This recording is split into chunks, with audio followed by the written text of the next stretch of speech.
కూడి వచ్చిన మీ అందరికీ మన ప్రభును ప్రియ రక్షకుడైన యేసుక్రీస్తు నామములో నా ప్రత్యేక వందనాలు తెలియజేస్తున్నాను. లోకసువార్త 16వ అధ్యాయము 1 నుండి 13వ వచనం వరకు వాక్యపఠనంగా మనం చదివాము. దానికి సంబంధించి కొన్ని సంగతులు ఈరోజు మన ఆత్మీయ జీవితాన్ని బలపరచుకోవడానికి వాక్యాన్ని ధ్యానం చేసుకుందాము. లోకసువార్త 16:8 ఒకసారి చదువుతున్నాను చూడండి. అన్యాయస్తుడైన ఆ గృహ నిర్వాహకుడు యుక్తిగా నడుచుకొనెనని వాని యజమానుడు వాడిని మెచ్చుకొనెను. వెలుగు సంబంధుల కంటే ఈ లోక సంబంధులు తమ తరమును బట్టి చూడగా యుక్తిపరులై ఉన్నారు అని యేసుక్రీస్తు వారు అన్యాయస్తుడైనటువంటి ఒక గృహ నిర్వాహకుడు అనేటువంటి ఉపమానంలో మాట్లాడినటువంటి ఒక మాట మనకు కనిపిస్తుంది. యేసుప్రభువు వారు మాట్లాడుతూ ఏమన్నారని అంటే 2వ లైన్ చదువుతున్నాను 8వ వచనంలో. వెలుగు సంబంధుల కంటే ఈ లోక సంబంధులు తమ తరమును బట్టి చూడగా యుక్తిపరులై ఉన్నారు.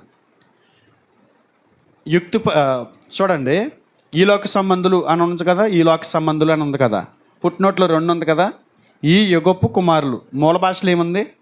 ఈ యుగపు కుమారులు. ఈరోజు మనం ధ్యానించబోతున్న అంశం ఏంటంటే 1 నుంచి 13 వరకు ఇచ్చినటువంటి సందేశంలో మెయిన్ కంటెంట్ని ఆధారం చేసుకుని మనం ఒక అంశాన్ని టైటిల్గా పెట్టుకుని మనం ముందుకు వెళ్దాము.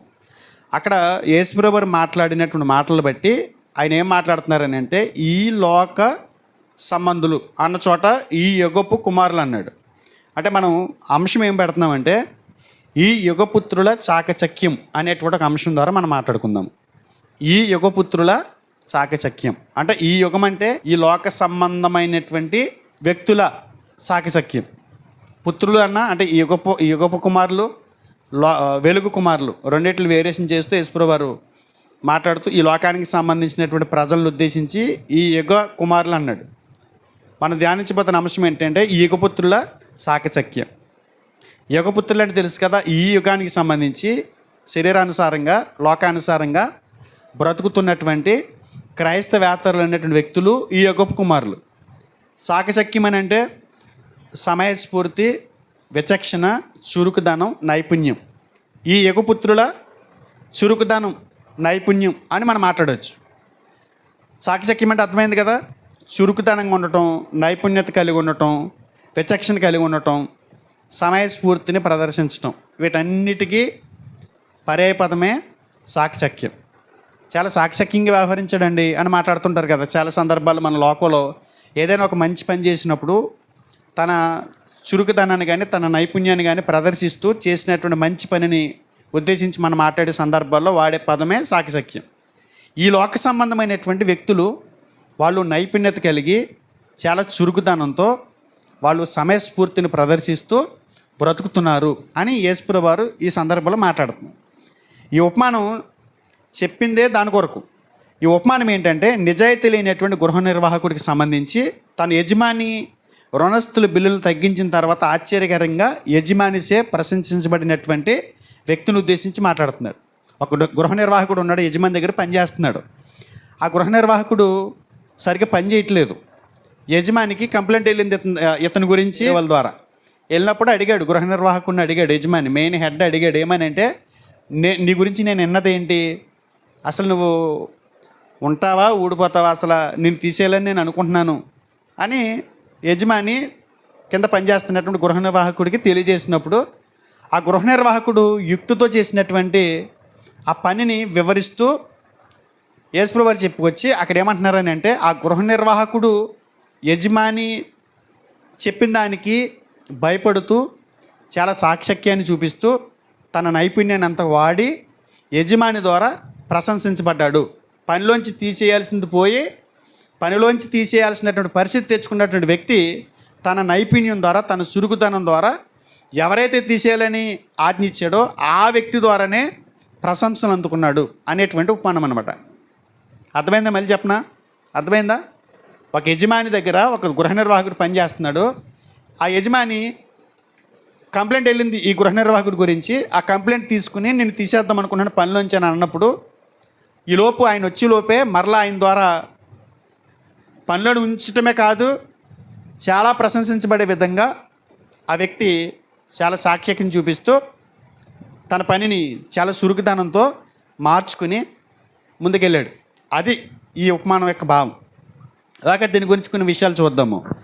ఇది చాలా ఆత్మీయ జీవితానికి ఉపయోగకరమైంది. యేసుప్రభు వారు మాట్లాడారు అని అంటే దానికి సంబంధించి చాలా దూరం వెళ్ళాల్సి ఉంటుంది. మనం ఎవరికంటే ఎవరు గొప్పవాళ్ళు అన్న దాని గురించి మాట్లాడుతూ యేసుప్రభు వారు ఏమని మాట్లాడుతున్నాడు అని అంటే, ఈ వెలుగు సంబంధుల కంటే ఈ యుగపు కుమారులు తెలివి కలిగి ఉన్నారు అని చెప్తున్నాడు. అంటే నన్ను నమ్మినటువంటి ప్రజల కంటే, క్రైస్తవులని పేరు పెట్టబడినటువంటి ప్రజల కంటే, సంఘంలోకి చేర్చబడిన వారి కంటే, సంఘం వెలుపల ఉన్నటువంటి అన్యజనులు చాలా తెలివిగా ఉన్నారు అని మాట్లాడుతున్నారు. టోటల్గా మన అర్థమయ్యే భాషలో ఏంటంటే, క్రైస్తవుల కంటే అన్యజనులు బాగున్నారని, క్రైస్తవుల కంటే అన్యజనులే వాళ్ళు చాలా చాకచక్యంగా వ్యవహరిస్తున్నారు, చాలా తెలివిగా వ్యవహరిస్తున్నారు అనేది యేసుప్రభు వారు మాట్లాడుతున్నాడు.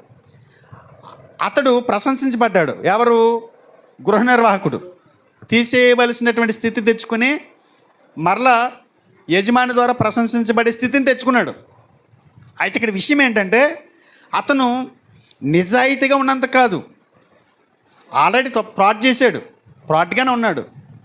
ఫ్రాడ్ చేసినటువంటి వ్యక్తి మరలా ప్రశంసించబడ్డాడని అంటే ఆ ఫ్రాడ్ అంతా క్లియర్ చేసుకున్నాడని కాదు. ఆ నిజాయితీకి అక్కడ యజమాని మెచ్చుకోలేదు. అతను చూపించినటువంటి సాక్ష్యక్యం చూసారా, మెలకువ, దానికి పొగుడుతున్నాడు. ఇంతకీ తెలివితేటలకి, అతను చూపించినటువంటి ఆ నైపుణ్యానికి యజమాని పొగుడుతున్నాడు. అంతే తప్ప దానికి కరెక్షన్ చేశాడు అనే దానికి సంబంధించి ఇంకా మంచిగా ఉన్నాడని దానికి కాదు. ఇది అంటే అతను వ్యవహరించినటువంటి వ్యవహారం ఏదైతే ఉందో అది అతన్ని ప్రశంసించడానికి కారణమైంది. అయితే యేసుప్రభు ఇక్కడ మాట్లాడిన దానికి చూస్తే, మాట్లాడింది ఏంటంటే, యేసుక్రీస్తు వారు ఈ లోక ప్రజలు మరియు వెలుగు ప్రజలు అనే దాని మధ్య వ్యత్యాసాన్ని చూపించే ప్రయత్నం చేస్తున్నాడు. వాళ్ళు ఎలా ఉన్నారు, మీరు ఎలా ఉన్నారు ఆయన శిష్యులతో మాట్లాడుతూ, లేకపోతే దేవుని ప్రజలని చెప్పబడుతున్నటువంటి యోధా జనాంగంతో, యూదు ప్రజలతోటి అక్కడ ఈ ప్రసంగం చేస్తూ ఒక ఉపమానం చెప్పుకొచ్చారన్నమాట. వాళ్ళకి మీకు డిఫరెంట్ ఇదయ్యా అని చెప్తున్నాడు. అప్పుడు ఇజ్రాయేల్ ప్రజలు అక్కడ ఉన్నారు, దేవుని ప్రజలకు పిలువబడుతున్నారు. కానీ ఈ రోజైతే దేవుని ప్రజల స్థానంలోనికి క్రైస్తవులు వచ్చారు. అందులో యూదులు ఉండొచ్చు, అన్యజనులు ఉండొచ్చు, స్త్రీలు ఉండొచ్చు, పురుషులు ఉండొచ్చు, ఏ ప్రాంతానికి చెందిన వాళ్ళైనా ఉండొచ్చు. యేసుక్రీస్తు వారిని రక్షకుడిగా అంగీకరించి సంఘంలోకి చేర్చబడిన ప్రతి ఒక్కరు కూడా వెలుగు సంబంధులే. ఈ లోక సంబంధులు ఏంటంటే క్రైస్తవేతరులు, యూదేతరులు ఎవరైనా అందులోకి వస్తారు. వాళ్ళు దేవుని నమ్మనటువంటి వాళ్ళు ఎవరైనా సరే ఈ లోక సంబంధులు, ఈ యుగపు కుమారులు అన్నట్టుగా వస్తారు. వాళ్ళకి వీళ్ళకి మధ్య ఉన్నటువంటి వ్యత్యాసాన్ని, వేరియేషన్ చూపించి యేసుప్రభు వారు ఈ ఉపమానాన్ని అక్కడ ఉన్నటువంటి సంఘానికి బోధించారు. అయితే వెలుగు సంబంధుల కంటే ఎవరు తెలివితేటలు ఉపయోగించారని చెప్తున్నాడు. ఈ యుగపుత్రుల నైపుణ్యత వైపుకి యేసుక్రీస్తు వారు దృష్టి మరలుస్తూ వారిని పురుగొలుపుతున్నాడు. అయితే పరలోకుల సంపదలు కూర్చిపెట్టుకోవడానికి యేసుప్రభు వారు ఏం చెబుతున్నాడు అని అంటే, ఈ యుగపుత్రుల నుంచి కొన్ని పాఠాలు నేర్చుకోండి అని చెప్తున్నాడు. ఏం చెప్తున్నాడు? వెలుగు కుమారులు, ఈ యుగపు కుమారులు. ఈ వెలుగు కుమారుల కంటే యుగపు కుమారులు యుక్తిపరులై ఉన్నారు. కాబట్టి ఈ లోక సంబంధమైనటువంటి వ్యక్తులను ఆధారం చేసుకుని వారి నుంచి కొన్ని పాఠాలు మీరు నేర్చుకోండి అని యేసుప్రభు వారు హైలైట్ చేస్తున్నారు ఇక్కడ.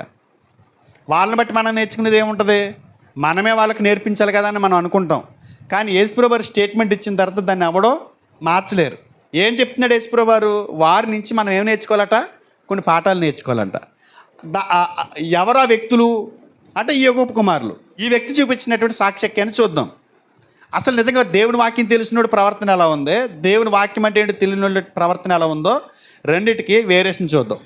అందులో చాలా విషయాలు యేసుప్రభు వారు మాట్లాడుకుంటూ వచ్చారు. దానికి సంబంధించి కొన్ని విషయాలు చూద్దాము. లోక సువార్త 16వ అధ్యాయము చూడండి, దానిలోంచి కొన్ని పాఠాలు చూద్దాము. వాళ్ళు మనకి పట్టుదల గురించి పాఠాలు నేర్పుతారంట.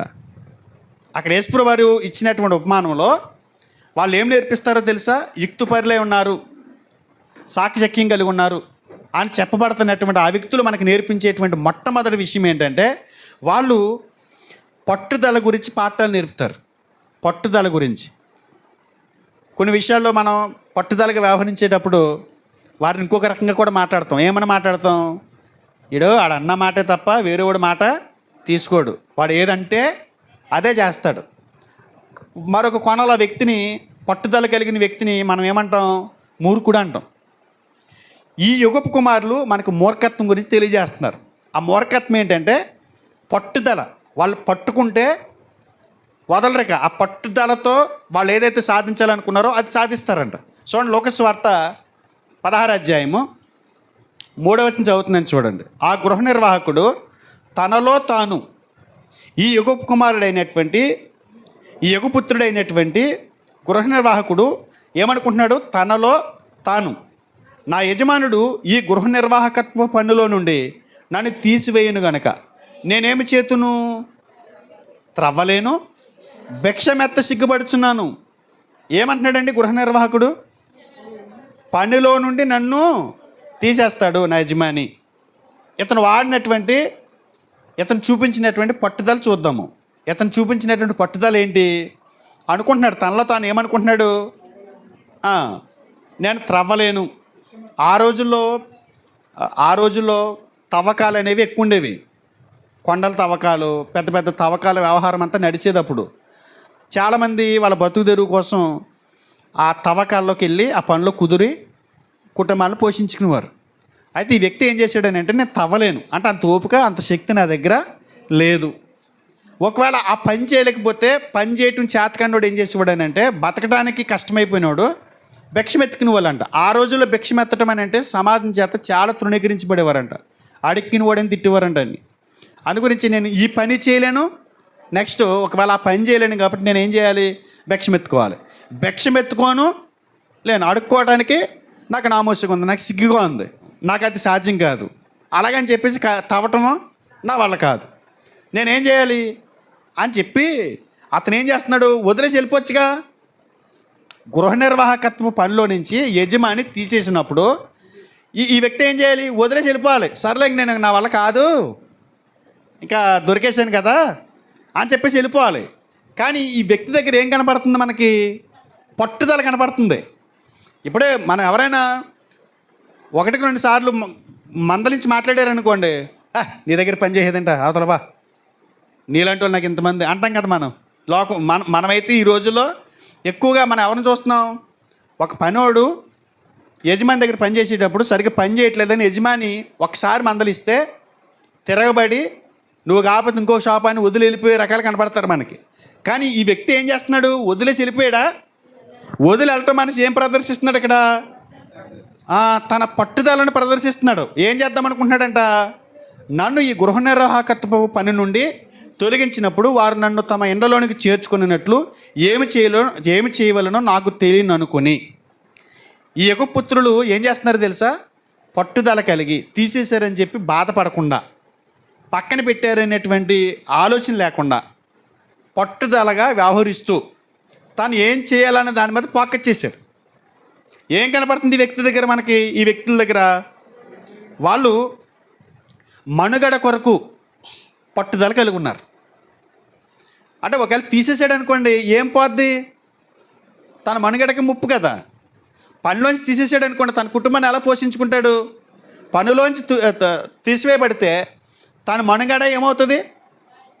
ఆగిపోద్ది. కుటుంబాన్ని ఎలా పోషించుకోగలడో, భార్య పిల్లల్ని ఎలా పోషించుకోగలడు, తన వ్యవహారాలన్నీ ఎలా నడిపించుకోగలడు. కాబట్టి తీసేస్తే నేను చాలా నష్టపోతాను, నాకు చాలా ఇబ్బంది ఉంటుంది. కాబట్టి నేను తప్పుకునే కంటే, పారిపోయే కంటే పట్టుదలతో నేనేం చేయాలి? నా మనుగడ పాడవకుండా ఉండడం కోసం నేను ఈ వ్యవహారాన్ని చేయాలి అనేటువంటి ఒక స్థితిని వాళ్ళు చూపిస్తున్నారు. ఎంత తెలుగును ఉపయోగించాడు చూడండి. సాధారణంగా మనం ఒక ఉద్యోగంలో 10 ఏళ్ళ నుంచి చేస్తున్న వ్యక్తిని యజమాని తిట్టాడని చెప్పి రిజైన్ చేసి వచ్చిన వాళ్ళని చూసాం. వచ్చి రోడ్లంటే తిరిగిన వాళ్ళని కూడా చూసాం. రోడ్లంట కనీసం పని ఇప్పించండి అని తిరిగిన వాళ్ళని చూసాం మనం. ఆ వ్యక్తికి ఏమి లేదు, మనుగడ మీద శ్రద్ధ లేదు, తన మనుగడను కొనసాగించుకోవాలనేటువంటి ఆ కట్టుబాటు అతనికి లేదు. చాలామంది అలాగే బ్రతుకుతూ ఉంటారు.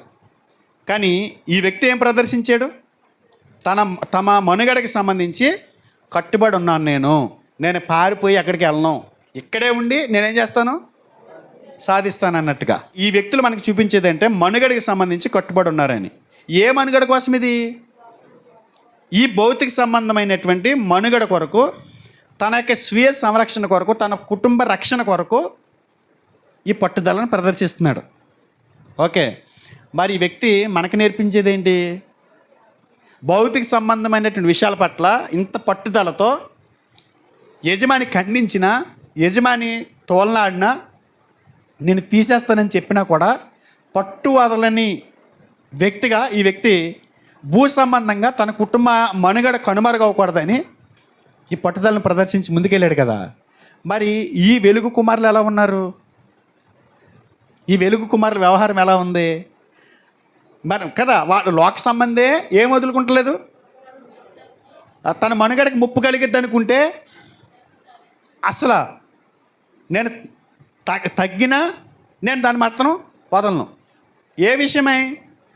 ఈ భూమి మీద 60 ఏళ్ళు 70 ఏళ్ళ మనుగడ కొరకు, దాని కొరకు ఈ వ్యవహారం నడిపిస్తున్నాడు కదా. మరి వెలుగు సంబంధులు ఎలా ఉన్నారు? వెలుగు సంబంధుల వ్యవహారం ఎలా ఉంది? కొలసీలకు రాసిన పత్రిక 3వ అధ్యాయము 1 నుంచి చూడండి. 1 నుంచి, మీరు క్రీస్తుతో కూడా లేపబడిన వారైతే పైనున్న వాటినే వెతుకుడి, అక్కడ క్రీస్తు దేవుని కుడిపార్శ్వమున కూర్చుని ఉన్నాడు. పైనున్న వాటి మీదనే కానీ భూ సంబంధమైన వాటి మీద మనసు పెట్టుకొనకుడి. వారు తాత్కాలిక మనుగడ కోసం అంకిత భావంతో పనిచేశారు. మనం శాశ్వతమైన ఉనికి కోసం అంకిత భావంతో పనిచేయాలంట. వాళ్ళు దేనికోసం పనిచేశాడు? అంకిత భావంతో. తాత్కాలికమైంది. ఎంతకాలం ఉంటాడు? ఒక 60 ఏళ్ళు ఉంటాడు, 70 ఏళ్ళు ఉంటాడు. 70 ఏళ్ళ ఆ జీవితం, భౌతిక సంబంధమైన జీవితం అనే దాని కొరకు, మనుగడ కొరకే అంత పట్టుదలతో వ్యవహరిస్తే, మరి శాశ్వతమైనటువంటి ఉనికి కోసం మనం పోరాడుతున్నాం కదా ఈ భూమి మీద. శాశ్వతమైన ఉనికి కొరకు మన ప్రయాణం సాగిస్తున్నాం కదా. దాని నిమిత్తం మనం ఏం చేయాలి? ఇంకెంత పట్టుదల ఉండాలి మన దగ్గర? వాళ్ళకి మనకి డిఫరెంట్ ఏంటి? అసలు కుటుంబం కోసం ఎంత తపన పడిపోతున్నాడు చూడని మనం అంటున్నాం తప్ప, మన ఆత్మీయ కుటుంబం కోసం మనం ఎంత తపన పడుతున్నాం? మన శాశ్వత లోకం కోసం ఎంత తపన పడుతుంది? భూ సంబంధమైన లోకం కొరకే అంత తపన పడుతుంటే, ఈ ఆత్మ సంబంధమైనటువంటి శాశ్వత ఉనికి గురించి తెలియనటువంటి వ్యక్తి అంత ప్రయాసపడుతుంటే, ఇది శాశ్వతం కాదు, పరలోకమే శాశ్వతమని, మన పౌరసత్వం అక్కడ ఉందని, అదే శాశ్వతమని తెలిసినటువంటి మనం దానికోసం ఎంత పట్టుదలతో వ్యవహరిస్తున్నాం? మన దగ్గర ఎంత చురుకుదనం ఉంది ఆ విషయంలో? మన దగ్గర ఏ విషయమే మన పట్టుదల కనపడుతుంది? ఈ లోక విషయమే పట్టుదల కనపడుతుంది తప్ప శాశ్వతమైనటువంటి ఉనికి నిమిత్తమైనటువంటి పట్టుదల మన దగ్గర కనపడలేదు. అందుగురించే వెలుగు కుమారుల కంటే ఈ యుగపుత్రుల యుక్తి కలిగి నడుస్తున్నారంట. అర్థమవుతుంది నేను చెప్పింది? ఇద్దరికి తేడా ఏంటి? తాత్కాలికం ఉండే భౌతిక సంబంధమైన దానికోసం అంత పట్టుదలతో వ్యవహరిస్తున్నా కూడా, శాశ్వతమైన దాని కొరకు మనం ఆ పట్టుదల మన దగ్గర కనపట్టలేదు అని యేసుప్రభువు వారు అక్కడ మాట్లాడుతున్నారు. ఇంతకీ అతను చూపించిన సాక్షక్యం, అతను చూపించినటువంటి నైపుణ్యత, అతను చూపించినటువంటి యుక్తి ఎవరి దగ్గర కనపట్టలేదు? మీ దగ్గర కనపట్టలేదయ్యా అంటున్నాడు. అర్థమైందా? ఇద్దరికి డిఫరెంట్ చూపించాడు. లోక సంబంధులు తాత్కాలికమైన దాని కొరకు వాళ్ళు చాలా కష్టపడుతున్నారని చెప్తున్నాడు యేసుప్రభువు వారు. అర్థమైందా? దేనికోసం మనం పనిచేయాలి? వెలుగు కుమారులు పైనున్న వాటి కొరకు అంకిత భావంతో పనిచేయాలి. అంకిత భావంతో మనం జీవించాలి. ఈ భూమి మీద మన జీవితాలు అలా కనపడుతున్నాయా? మన బ్రతుకులు అలా ఉన్నాయా? అర్థమవట్లేదు అనుకుంటే మీకు. లోక సంబంధి ఒక ఉద్యోగులను పీకేస్తే, ఒక పని నుంచి పీకేస్తే, ఎంతకంత పాకులాడుతున్నావు అని అడిగినప్పుడు అతను అన్నాడు, నాకు అదే జీవనం, అదే బ్రతుకు, అందులోంచి పీకేస్తే నేను ఎలా బతకగలను? భిక్షమెత్తుకోలేను, అలాగని చెప్పేసి కష్టపడి పని చేయలేను. మరి నేనేం చేయాలి? అక్కడే తెలివిగా నేను ముందుకు వెళ్ళాలి. ఎందుకంటే అది నా కుటుంబానికి, నా మనుగడకే అవసరం. అలా అన్నప్పుడు మరి భూ సంబంధమైన విషయాల్లో అంత యుక్తి చూపిస్తున్నప్పుడు, ఆత్మ సంబంధమైన విషయాల్లో మనం ఎంత యుక్తి చూపించాలి? అసలు ఆ పట్టుదల లేదు మన దగ్గర. తాత్కాలికమైన దానికోసమే పట్టుదల ఉంటే, శాశ్వతమైన దాని కొరకు మనకి ఎంత పట్టుదల ఉండాలి? ఆ పట్టుదల మన జీవితంలో కనపడుతుందా? మన ఆత్మీయ జీవితంలో కనపడుతుందా? ఏది ఆ తపన? ఏది? సమయానికే మందిరానికి రాలేము, ఎంతసేపు మొబైల్తోనే ఉంటుంది మన జీవితం. అసలు పట్టుదల అంటే ఏంటి? చక్కగా ప్లాన్ చేసేసుకుంటున్నాడు, నన్ను పనిలోంచి తీసేస్తాడు అని చెప్పి చక్కగా ప్లాన్ చేసేసుకుంటున్నాడు. ఇలాగా అది ప్లాన్ చేసుకుంటున్నాడు. అసలు మనం పరసంబంధమైన విషయాల కొరకు మనం ఏం చేయాలి? ఏం ప్లాన్లు చేసుకోవాలి? ఉందా అసలు? ఆ పట్టుదల ఉందా మీలో? నాకైతే కనపట్ల. కనీసం లోక సంబంధమైనటువంటి వ్యక్తి తన మనుగడ కోసం పాకులాడుతున్నటువంటి ఆ పాకులాట ఆత్మీయ జీవితంలో శాశ్వతము ఉనికి ఉంది అని చెప్పినప్పుడు కూడా ఆ ఉనికి కోసం పోరాడలేనటువంటి గుణం క్రైస్తవులు ఈరోజు కనపడుతుంది. వెలుగు సంబంధాలు అని చెప్పుకుంటున్నారు అంతే. వాళ్ళకి మనకి డిఫరెంట్ ఏంటి? మనకి డిఫరెంట్ ఏంటి? యేసుప్రభువు ఇది ఎందుకు తీసుకొచ్చారు? నేను చెప్పానా, యేసుప్రభువు చెప్పారా? యేసుప్రభువు చెప్పారు కదా. ఏమని? మనకంటే ఎవరు తెలుగుగా ఉన్నారట? వాళ్ళే తెలుగుగా ఉన్నారంట. ఇప్పుడు మనం వాడికంటే తెలుగుగా ఉండాలా? వాడి తెలివితేటలు మనం నేర్చుకోవాలా? వాడి తెలివితేటలు మనం నేర్చుకునే స్థితిలో ఉన్నాం. కానీ దేవుడు అంటున్నాడు, నేర్చుకోమని చెప్పటానికి చూపించాడు. ఆ పట్టుదల మీకు ఉండాలయ్యా, మీరు శాశ్వతమైన దాని కొరకు ప్రయాణాన్ని సాగిస్తున్నారు అని మనల్ని హెచ్చరిస్తున్నట్టు కనపడుతుంది. తర్వాత ఇంకోటి చూస్తే, ఈ యుగపు కుమారులు తరచుగా వెలుగు కుమారుల కంటే వారి పరిస్థితుల గురించి ఎక్కువగా తెలుసుకుంటారంట. ఒకటేంటి, వారి మనుగడకి సంబంధించి కట్టుబడి ఉంటారు. రెండోది, ఈ వెలుగు కుమారుల కంటే ఈ యుగపు కుమారులు వారి పరిస్థితుల గురించి ఎక్కువగా తెలుసుకుంటారంట. అంటే చూడండి ఒకసారి 16 అధ్యాయము 2 నుంచి చూడండి. 2 నుంచి చూడండి. అతడు వానిని పిలిపించి, నిన్ను గూర్చి నేను వినుచున్న ఈ మాట ఏమిటి? నీ గృహ నిర్వాహకత్వపు లెక్క అప్పగించుము. నీవిక మీదట గృహ నిర్వాహకుడివై ఉండవాళ్ళ కాదని వానితో చెప్పాడండి. చెప్పినప్పుడు ఈ వ్యక్తి ఏం చేస్తున్నాడు? కింద మీరు చదువుకుని ఎక్కడి దాకా చదువుతారు? 4 వరకు కిందకి చదివినటువంటి వచ్చినమే. 4 వరకు మరలా చదవాల్సిన అవసరం లేదు. అతను మనం చదివిన దాంట్లో మనకి ఏమర్థమవుతుంది? అతని నుంచి ఆలోచిస్తున్నాడా? థింక్ చేస్తున్నాడా? ఏం థింక్ చేస్తున్నాడు? నేనేం చేయాలి? అయ్యో, నాకు నా మనుగడ కోసం నేనేం చేయాలి? నేను బ్రతుకున్నంతకాలం బ్రతకడానికి, సంతోషంగా ఉండడానికి ఏం చేయాలి నేను అని ఆలోచిస్తున్నాడా లేదా? అంటే వాళ్ళు మనకి ఏం నేర్పిస్తున్నారు? వారి పరిస్థితుల గురించి ఎక్కువగా తెలుసుకుంటారు. కాబట్టి మనం కూడా ఏం చేయాలి? మనం కూడా మన పరిస్థితుల గురించి తెలుసుకోవాలి. లోకపరంగా వాళ్ళు ఏదైనా చిన్న ప్రాబ్లం వచ్చిందనుకోండి, దాని విషయమే. ఇప్పుడు గ్యాస్ బండకు సంబంధించి మనలో కొంతమందికి గ్యాస్ గురించి అంత ఐడియా ఉండట్లేదు. గ్యాస్ బుక్ అవ్వట్లేదంటే అని అందరూ అంటున్నారు. నెంబర్ మార్చేసాడంట. గ్యాస్ బుక్ అవ్వటానికి నెంబర్ మార్చేసాడంట. దాంట్లో హాయ్ అని పెడితే బుక్ అయిపోతుందంట. ఎందుకు మార్చాడనంటే, దీనికి అందరూ ట్రై చేస్తారు. సరుకు తక్కువ ఉంది అక్కడ, 100 మందికి అక్కడ 2 బండ్లే ఉన్నాయి. హాయ్ అని పెట్టినోడు ఎవడైతే చూసాడు ఈ మెసేజ్, ఆ 2 బండ్లకి ఇచ్చేస్తాడు. ఆ 100 మందిలో 2 మాత్రమే ఛాన్స్ ఉంది. కాబట్టి చాలామంది ఏం చేస్తున్నారంటే ఎత్తుకుంటున్నారు. ఏంటి ఎందుకు బుక్ అవ్వట్లేదు, ఏంటి గ్యాస్, ఏంటి వ్యవహారం ఏంటి అని మొత్తం అన్నీ తెలుసుకుని వివరాలన్నీ తెలుసుకుంటున్నారు కదా. వాళ్ళు చూసినప్పుడు మనం అనుకుంటాం, ఓర్ నాయన ఏం తెలివితేటరా బాబు, ఎంతసేపు అదే గొడవ పెట్టండి. ఇక ఎక్కడ ఎత్తుకున్నావో, ఎక్కడ పట్టుకున్నావో ఎలా తెలిసింది నీకు అంటాం కదా. అంటే దాని మీదే వ్యవహారం నడుపుతున్నాడు, తెలుసుకుంటున్నాడు. ఏంటి ఈ గ్యాస్ ఎలాగా, మరి గ్యాస్ అయిపోతే మరి పరిస్థితి ఏంటి, చాలా ఇబ్బంది పడిపోతాం అని వాళ్ళ పరిస్థితులకు సంబంధించి అన్నీ ఆలోచించుకుంటున్నారు. చూసారా? సేమ్ మనం కూడా మన క్రైస్తవ జీవితంలో మన పరిస్థితుల విషయమై మనం కూడా ఏం చేయాలి? తెలుసుకోవాలంట. ఆధ్యాత్మిక జీవితంలో వెలుగు సంబంధులు వారి ఆధ్యాత్మిక విషయమై ఎలాగా తెలుసుకునే పరిస్థితి ఉందా? ప్రమాదాలు, ఇబ్బందులు, గ్యాస్ ఆగిపోతే వచ్చే నష్టాలు తెలుసుకోవడానికి ఇష్టపడుతున్నాం, కానీ ఏమి ఇష్టపడలేదు? మన ఆధ్యాత్మిక జీవితానికి సంబంధించి శాశ్వత మునికి కొరకైనటువంటి ఆ జీవితం కొరకు మనం తెలుసుకోవాల్సినటువంటి విషయాలు తెలుసుకుంటున్నామా? యుగపు కుమారులు ఏం చేస్తున్నారు? చాలా విషయాలు తెలుసుకుంటున్నారు. వాళ్ళ పరిస్థితుల గురించి చాలా ఎక్కువగా అవగాహన కలిగి ఉండే ప్రయత్నం చేస్తున్నారు. మరి మనకేం చెప్పాడు యేసుప్రభువు వారు? మత్తయి సువార్త 10వ అధ్యాయము 16వ వచనం చూడండి. మత్తయి సువార్త 10వ అధ్యాయం 16వ వచనం.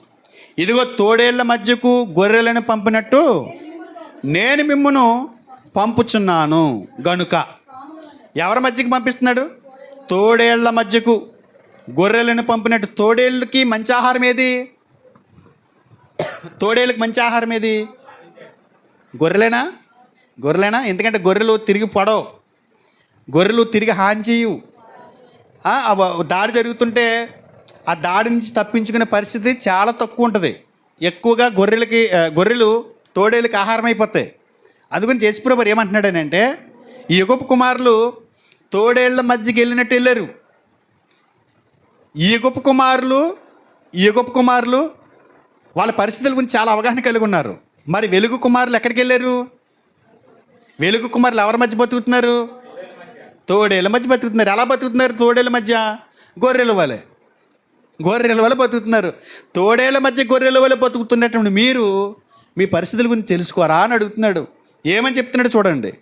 పాముల వలె వివేకులను, పావురముల వలె నిష్కపటులనై ఉండుడి. యేసుప్రభువు ఏం చెప్తున్నాడు తెలుసా? ఈ యుగపు కుమారులు వారి పరిస్థితుల గురించి ఎలా తెలుసుకుంటున్నారో దాని నుంచి మీరు పాఠం నేర్చుకోండి. ఈ భూ సంబంధమైన విషయాల్లో అంత మెలకువ కలిగి ఉంటే పర సంబంధమైన విషయాల్లో మీరెంత మెలకువ కలిగి ఉండాలి? మీరు ఎన్ని సంగతులు తెలుసుకోవాలి? మీరు ఎవరి మధ్య బతుకుతున్నారో తెలుసా? తోడేళ్ళ మధ్య బ్రతుకుతున్నారు. తోడేళ్ళ మధ్య బతుకుతున్నప్పుడు మీరు ఏం చేయాలి? పాముల వలె అప్రమత్తత కలిగి ఉండాలి. పాములు ఏం చేస్తాయట? వివేకం కలిగి ఉంటాయండి. దేని నుంచి తీయబడింది ఈ వచనం? దేని నుంచి యేసుప్రభువు ఉటంకిస్తున్నారు? ఏదైనా తోటలో అవ్వను మోసం చేసి చూసారా? భూజంతువులో సర్పము యుక్తి కలిగి ఉంది అన్నాడు కదా. అంటే యేసుప్రభువు ఏం మాట్లాడుతున్నాడని అంటే, మీరు చాలా యుక్తిగా బ్రతకాలి. ఈ లోకంలో చాలా తెలివితేటలతో బ్రతకాలి. మీ పరిస్థితుల గురించి చాలా జాగ్రత్తలు కలిగి ఉండాలి, తెలుసుకుంటూ ఉండాలి. మనం ఎలా ఉన్నాం కదా, మన పరిస్థితి ఏంటని చెప్పి ఆలోచించే జీవితాన్ని మీరు కలిగి ఉండాలి. కానీ మనం యుక్తి ఎక్కడ చూపిస్తాం? దైవికమైన విషయాల్లో యుక్తి చూపిస్తాం, ఆత్మ సంబంధమైన విషయాల్లో యుక్తిని ప్రదర్శిస్తాం, ఆత్మీయుల దగ్గర యుక్తి ప్రదర్శిస్తాం. కానీ దేవుడు అంటున్నాడు, లోకంలో మీరు యుక్తి ప్రదర్శించండి. ఎందుకంటే తోడేళ్ళ మధ్య బతుకుతున్నట్టు మీరు బతుకుతున్నారు. ఏ మనుగడ లేనటువంటి, శాశ్వత మనుగడ కానటువంటి దాని కొరకు వాళ్ళ అన్ని పరిస్థితులు తెలుసుకుని యుగపు కుమారులు అంత చాకచక్యాన్ని ప్రదర్శిస్తుంటే, వాళ్ళ పరిస్థితులు అన్నీ తెలుసుకుని చాలా జాగ్రత్తగా వ్యవహారం నడుపుతూ ఉంటే, పర సంబంధమైనటువంటి వ్యక్తులు, వెలుగు సంబంధులు మీరు ఎంతగా పరిస్థితులు అర్థం చేసుకోవాలి, అవగాహన కలిగి ఉండాలి. ఎందుకనంటే మీరు ఈ భూమి మీద తోడేళ్ళ మధ్యన బతుకుతున్నారు, గొర్రెల వలె. కాబట్టి మనకి ఏమండాలి? యుక్తి. ఏమండాలి? యుక్త కుయుక్త? యుక్తి ఉండాలి. కుయుక్తిగా కుయుక్తి చూపిస్తాం మనం. కానీ యేసుప్రభువు అంటాడు, కుయుక్తి కాదు, యుక్తి. ఏదైనా పక్షి గద్ద లాంటిది ఏదైనా వచ్చిందనుకోండి, పొడపాము చచ్చిపోయినట్టు అలా దొల్లేసి కులుపు ఉబ్బినట్టు ఉంటుందంట. అసలు ముట్టుకోదంట. ఇది ఇలా పడిపోయి తిరగబడిపోయి ఆ గద్ద వచ్చి అలా చూసి అటు ఇటు తిప్పినా కూడా కదలదంట. ఇంకా అది అసలు సరేలే చచ్చిందని వెళ్ళిపోద్దంట. అది అప్పుడు తిరగబడుద్దంట. చూసారు పొడపాములు ఎప్పుడైనా? రక్తపింజరంట అనుకుంటుంది. చచ్చిపోయినట్టు ఉంటుంది. సరిగ్గా నిజంగా అక్కడికి వెళ్ళేదాకా కూడా కదలదు. అది సరిగ్గా దగ్గరికి వెళ్తాడు అలా పట్టుకుంటుంది. సేమ్ మన పరిస్థితుల విషయంలో మన ఆత్మ జీవితానికి బెండ్ అయ్యే పరిస్థితులు మనం జాగ్రత్తగా పరిశీలించాలి. ఆ పరిస్థితుల విషయంలో మనం వెలుగు కుమారులు అని పిలవబడ్డాం కాబట్టి, లోకపు కుమారులు ఎంత తెలివితేటలు ప్రదర్శించినప్పుడు మనం ఇంకా ఎంత తెలివితేటని, ఎంత సాక్ష్యాన్ని చూపించాలి అని యేసుప్రభువు మాట్లాడుతున్నట్టుంది. ఇంకా ఆధ్యాత్మిక ప్రమాదాలు లేవండి మనకి. ఆధ్యాత్మిక ప్రమాదాలు లేవా మనకి? తోడేళ్ళ మధ్యకి గొర్రెల వల్ల వెళ్ళామని అంటే అక్కడ యుక్తిని ప్రదర్శిస్తున్నట్టు మనం ఇంకే విషయాల్లో మనం జాగ్రత్త ఉండాలి. పనిలోంచి తీసేస్తాడని అతను ఆ పరిస్థితులన్నీ కూడా అవగాహన చేసుకున్నాడు. మరి పరలోకంలో చోటు కోల్పోయే అవకాశం ఉన్నప్పుడు మనం ఏం చేయాలి? పరలోకంలో ధనం సమకూర్చుకునే ఆ పరిస్థితిని మనం కూడా చిన్నభిన్నం చేసుకున్నాం అనుకోండి, మనం ఎలా వ్యవహరించాలి? మన పరిస్థితుల గురించి ఇంకెంత బాగుగా ఎరుగు ఉండాలి. పాముల వలె వివేకం కలిగి ఉంటారు. సరే, అంతవరకు బాగానే ఉంది. ఇంకా ప్రమాదాలు ఏమి లేవు మనకి? ఉన్నాయా? ఏ రకమైనటువంటి ప్రమాదాలు ఉన్నాయి మన ఆత్మీయ జీవితంలో? ఏ రకమైన ప్రమాదాలు ఉన్నాయంటే ఆధ్యాత్మిక ప్రమాదాలు మనకి ఎక్కువగా ఉన్నాయి. ఒకసారి కొరింథీయులకు రాసిన మొదటి పత్రిక 10వ అధ్యాయం 1వ వచనం చూడండి. సహోదరులారా, ఈ సంగతి మీకు తెలియకుండుట నాకు ఇష్టము లేదు. ఏ సంగతి? ఆధ్యాత్మిక ప్రమాదాల గురించి మీకు తెలియకుండుట మాకు ఇష్టం లేదు. ఏంటి ఆధ్యాత్మిక ప్రమాదం? ఐగుప్తు నుంచి పాలు తెనులు ప్రవహించే దేశానికి ప్రయాణాలు ఉన్నారు కదా ఇజ్రాయేలీలు. కానీ బయలుదేరినంతమంది కనాన్లోకి ప్రవేశించారా? ప్రవేశించలేదు. మధ్యలో ఏం జరిగిందంటారు? ఆ ప్రయాణంలో రాలిపోయారు కదా, వాళ్ళ శవాలు రాలిపోయినాయి కదా. ఎందుకు రాలిపోయినాయి? ఆ కింద పరిస్థితులన్నీ చెప్పుకొచ్చాడు కదా పౌలు గారు. ఆ ప్రయాణంలో ఇలా రాలిపోయారు, పిట్టలు రాలినట్టు రాలిపోయారు, వారి శవాలు అరణ్యంలో రాలిపోయి, ఆధ్యాత్మిక ప్రమాదాలు ఎన్నో మనకున్నాయి, ఈ విషయం మీకు తెలియకుండా మాకు ఇష్టం లేదు అని పేతురు గారు పౌలు గారు మాట్లాడుతున్నాడు. మనకి ఆత్మీయ జీవితంలో దేవునికి దూరమైపోయే పరిస్థితులు ఉన్నాయా? ఆత్మీయంగా చచ్చిపోయే అవకాశాలు ఉన్నాయా? మనం రాలిపోయే అవకాశాలు కూడా ఉన్నాయి, దేవుళ్ళ నుంచి బయటికి ఉన్నాయా? ఉన్నాయిగా. మరి వాటి గురించి ఎప్పుడైనా ఆలోచించాం? మనం ఆలోచించలేదు. ఈ యుగపు కుమారులే చక్కగా ఆలోచిస్తున్నారు వాళ్ళ పరిస్థితుల గురించి. పరిస్థితులన్నీ కూడా చక్క పెట్టుకుంటున్నారు, ఎలా తప్పించుకోవాలో చూస్తున్నారు, ఎలా దాన్ని ఎదుర్కోవాలో చూస్తున్నారు, దాని నుంచి ఎలా తప్పించుకుని ముందుకు సాగిపోవాలో చూస్తున్నారు. భూ సంబంధమైనటువంటి పుత్రులు. కానీ వెలుగు సంబంధమైనటువంటి పుత్రులు వారి ఆధ్యాత్మిక ప్రమాదాల గురించి పట్టించుకోవట్లేదు. వివేకం వల్లే ప్రవర్తించడం వాళ్ళకి రావట్లేదు. మీకంటే వాళ్ళే బెస్ట్ అంటున్నాడు. వారి నుంచి మీరు పాఠాలు నేర్చుకోండి. తాత్కాలికమైనటువంటి విషయాల కొరకు, ఆ పరిస్థితుల పట్ల అవగాహన కలిగి ఉన్నటువంటి వాళ్ళు మీకు ఏమి నేర్పించాలో తెలుసా? శాశ్వత ఉనికి కొరకు, పరలోకంలో ధనాన్ని సమకూర్చుకోవడం కొరకు మీరు కూడా ఎలా ఉండాలి? మీ పరిసరాల గురించి మీరు పూర్తి అవగాహన కలిగి ఉండాలి. ఒకటి, వాళ్ళు ఏం చూపిస్తున్నారు? పట్టుదల చూపిస్తున్నారు. రెండోది ఏం చూపిస్తున్నారు? వారి పరిసరాల గురించి పూర్తి అవగాహన కలిగి ఉన్నారు. మనకి ప్రమాదం ఉందా ఈ లోకంలో? ఉందా? ఎలాగా? ఆధ్యాత్మికంగా వాళ్ళు తాగారు, ఆడారు, గంతులేసారు, తిన్నారు, శోధించారు, రాలిపోయారు. అలాంటి ప్రమాదాలు కూడా మనకు ఉంటాయా? అంటే మనకి ఏ తాగుడు అలవాట్లేదు, గంతులేసి అలవాట్లేదు అని అనుకోండి. ఒకవేళ అలాంటివి ఏమి లేవు కదా, ఇక్కడ ఇజ్రాయెల్ ప్రజలకు ఉన్నట్టు లక్షణాలు మనకి లేవు కదా అంటే మనం రాలమని అనుకోవడానికి లేదు. వాళ్ళకున్న లక్షణాలు మనకు ఉండకపోవచ్చు, కానీ మనకి వేరే లక్షణాలు ఉండొచ్చు, రాలిపోయే లక్షణాలు. వాటిని కూడా మనం అవగాహన చేసుకోవాలి. అందుగురించి దేవుడు ఏమంటాడనంటే, మీరు పూర్తిగా అమాయకంగా ఉండటం నాకు ఇష్టం లేదు అంటున్నాడు. మీరు తెలివిగా ఉండాలంటున్నాడు. మీరు యుక్తిపరులై ఉండాలంటున్నాడు. మీరు సాక్షిసఖ్యాన్ని ప్రదర్శించాలంటున్నాడు. ఏంటి ఆ సాక్షిసఖ్యం? ఎలా వ్యవహరించాలి? చూడండి ఒకసారి. కొన్ని విషయాలు మనం ఏం చేస్తామని అంటే, కోపానికి సంబంధించి కోపం వచ్చిందనుకోండి, ఏదైనా ఇతరుల మీద కోపం వచ్చిందనుకోండి, భర్త మీదో, భార్య మీదో, లేకపోతే సహోదరుడి మీదో, వీటి మీద కోపం వచ్చిందనుకోండి, మన వ్యవహారం ఎలా ఉంటుంది? ఒకసారి కోపడినప్పుడు కోపగించేసుకున్న తర్వాత ఆ కోపంలో వచ్చేటువంటి మాటల గురించి మనం ఆలోచించినప్పుడు మనకు బాధ వేస్తుంది తర్వాత. అందుకే దేవుడు ఏమంటాడనంటే, మీరు ఆధ్యాత్మికంగా రాలిపోకుండా ఉండటం కొరకు మీ పరిస్థితుల గురించి కూడా మీరు అవగాహన కలిగి ఉండండి. దుష్టత్వ విషయమే మీరు ఎలా ఉండాలని చెప్పాడు ఆయన. చూడండి ఒకసారి కొరింథీయులకు రాసిన మొదటి పత్రిక 14:20 చూడండి. సహోదరులారా, మీరు బుద్ధి విషయమై పసిపిల్లలు కాక, అంటే మీరు చాలా అమాయకులాగా ఉన్నారు, అలాంటి అమాయకత్వాన్ని మీరు ప్రదర్శించకండి అంటున్నాడు. ఏ విషయంలో? బుద్ధి విషయమే పసిపిల్లలాగా ప్రవర్తిస్తున్నారు. దుష్టత్వ విషయమై శిశువులుగా ఉండాలి. ఎందులో చిన్నపిల్లలాగా ఎందులో వ్యవహరించాలి? బుద్ధి విషయంలోనేమో పిల్లలాగా ఉండకూడదు, కానీ బుద్ధి విషయమే పిల్లలాగా యాక్ట్ చేస్తాము.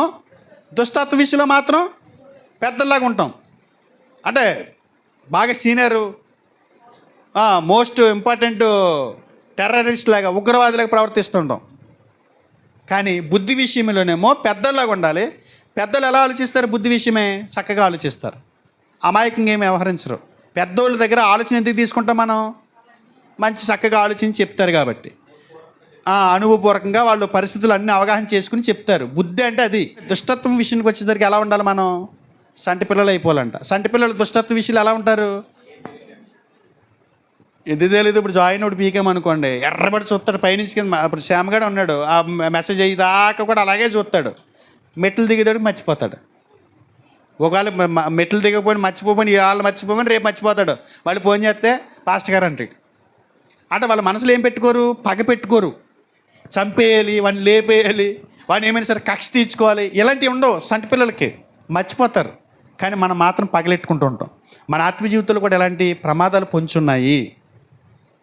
మన బుద్ధి విషయమే సంటి పిల్లలాగా వ్యవహరించకూడదు, చాలా సాక్షిక్యం ఉండాలి. బుద్ధి విషయమే పెద్దలాగా వ్యవహరించాలి. ఇలాంటి మన ఆత్మ జీవితాన్ని చెడగొట్టేసేటువంటి దుష్టత్వ విషయాల్లో మనం ఏమైపోవాలి? సంటి పిల్లలం అయిపోవాలి. సర్లే పోనే అన్నట్టుగా అయిపోవాలి. ఇదంట. ఇలాంటి ప్రమాదాలు కూడా మనకు పొంచి ఉన్నాయంట.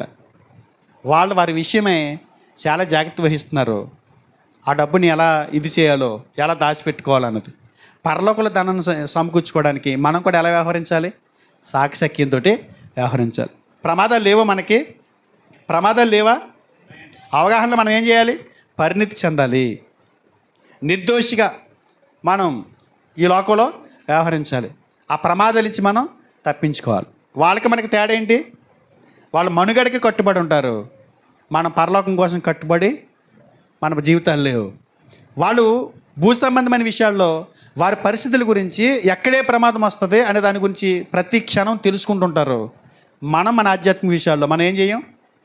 ఏ ప్రమాదంలో పడతామో, ఎప్పుడు దేవుడికి దూరం అయిపోతామో, అయ్యి బాబోయ్ చాలా జాగ్రత్తగా ఉండాలి, అన్నిట్లో నీళ్ళు పెట్టకూడదు, అన్ని చోట్లకి మనం వెళ్ళకూడదు, అందరితో వ్యవహారం నడిపించకూడదు, చాలా జాగ్రత్త కలిగి నేను నా పరిస్థితులన్నీ కూడా నేను అవగాహన కలిగి ఉండి నేను ముందుకెళ్ళాలి. ఎవరితో ఎలా ఉంటుందో, ఏ ప్రమాదం వస్తుందో తెలియదు, కాబట్టి నేను ఈ విషయంలో పెద్దోళ్ళగా ఉంటాను, బుద్ధి విషయమే. ఒకవేళ కోపం తీర్చుకోవాలనుకుంటే మాత్రం నేను సంటి పిల్లని అయిపోతాను అన్నట్టుగా ఉండాలంట. వాళ్ళకి మనకి తేడా అది. ఎవరు తెలివిగా ఉన్నారు ఇక్కడ? ఇప్పుడు గృహ నిర్వాహకుడు ఎవరి మీద పగెట్టుకోవాలి? యజమానుడి మీద పగెట్టుకోవాలి. పగ పెట్టుకున్నాడా? ఏం చేశాడు? తెలుగు వ్యవహరించాడు. మనం ఏం చేస్తాం? అసలు మా కోపం పెట్టుకుని దేవుడి మీద కోపం, సన్నిధి మీద కోపం, ఆత్మీయ జీవితం మీద కోపం, అన్నిటి మీద కోపం పెట్టుకుని ఎక్కడికి వెళ్ళిపోతున్నాం? అలా కొట్టుకుపోతున్నాం.